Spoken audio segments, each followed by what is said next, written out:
শরৎকাল। আর শরৎকাল মানেই সাদা, সাদা কাশফুল, সাথে অনেক শিউলি ফুল আর আকাশে সাদা, সাদা তুলোর মতো মেঘ, যেগুলো দেখতে আমার অসম্ভব রকমের ভালো লাগে।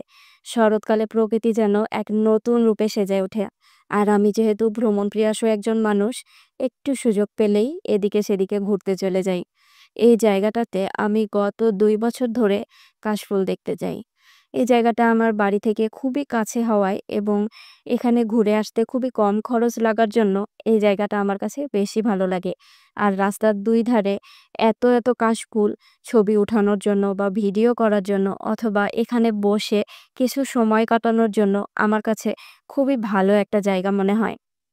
তো চলেন আপনাদেরকে বিস্তারিত বলি জায়গাটা কোথায়, কিভাবে যাবেন অথবা কেমন খরচ হতে পারে। এটা হচ্ছে আফতাবনগরে। আমার মনে হয় বেশিরভাগ মানুষই জানে জায়গাটার কথা। তো আপনি কিভাবে যাবেন? আপনি ঢাকা শহরের যেকোনো প্রান্ত থেকে ১ম এই চলে আসবেন রামপুরা ব্রিজ।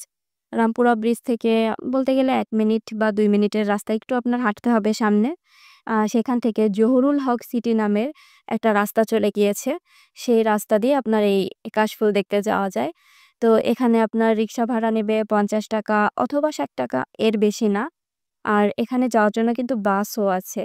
তো আমি যেহেতু বাসে যাইনি, এজন্য বাসের ভাড়া সম্পর্কে আমার ধারণা নেই। তারপরে এখানে যাওয়ার পরে জায়গাটা যেহেতু প্লট আকারে, তো ২ পাশে অনেক কাশফুল এবং মাঝখান দিয়ে রাস্তা। তো এই জায়গাটাতে আপনি যদি হাঁটতে, হাঁটতে ক্লান্ত হয়ে যান, এটার ভেতরেও কিন্তু আপনি রিক্সা নিয়ে ঘুরতে পারবেন। আর এখানেও কিন্তু আপনার খুব একটা টাকা খরচ হবে না। ৳৩০ থেকে ৳৪০ এরকম নিবে। আ এখানে কিন্তু অনেক ফটোগ্রাফারও আছে। আপনি চাইলে আপনার অনেক সুন্দর, সুন্দর ছবি উঠায় নিতে পারবেন। তো এখানে কিন্তু সবাই শাড়ি পরে আসে। বলতে গেলে মোটামুটি ভালোই মানুষ হয় এবং বসে সময় কাটানোর জন্য চটপটি, ফুচকা বা আইসক্রিম অথবা চা এরকম অনেক খাবারের দোকান আছে। আপনারা চাইলে সেগুলো খেয়ে সময় কাটাতে পারেন। এরপরে বলি আপনারা ঠিক কোন সময় যাবেন এরকম সুন্দর, সুন্দর ছবি ওঠানোর জন্য।